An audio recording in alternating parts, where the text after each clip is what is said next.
Terima kasih Anda masih bersama kami. Ketua IKA Unhas Komisariat Kalimantan Timur, Isradi Zainal, yang juga konsultan di IKN, mengatakan progres infrastruktur IKN kini mencapai 70%.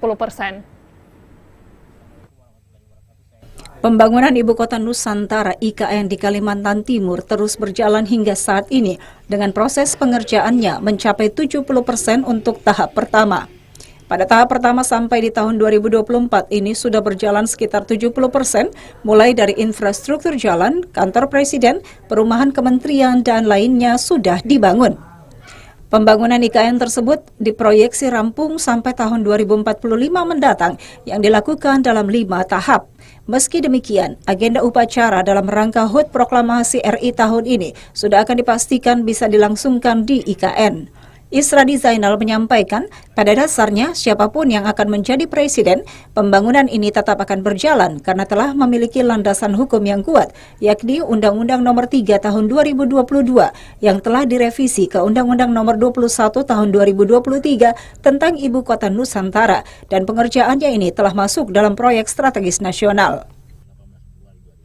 Untuk tahap pertama ini sudah dibangun, sudah progresnya sudah lebih dari pada 70%. Nah, ini khusus infrastruktur dasar dan perumahan istana, kantor presiden, kemudian perumahan menteri, rumah ASN itu sudah berjalan sebagaimana mestinya. Di sana itu sekarang kalau 17 Agustus insya Allah hampir pasti itu dilaksanakan di sana. Dan persiapan sekarang semuanya sudah dalam tahap pembangunan, sudah dalam tahap persiapan. Terus lapangan istana negara yang akan dibangun sudah, kantor presiden juga sudah 70%, dan di sana itu progresnya sangat cepat. IKN itu kan manfaatnya sangat besar, itu satu. Terus yang kedua, siapapun yang mau berkiprah di sana pasti ada ruang, dan kami secara pribadi pasti mendukung itu, apalagi ada kaitan dengan IKN dan ada manfaat bagi IKN. Saat ini, Isradi Zainal menjabat sebagai Quality, Health, Environment, Safety, Social and Governance (KHASSG) konsultan di IKN, khususnya terkait keselamatan kerja, kesehatan kerja, keselamatan peralatan, dan lingkungan.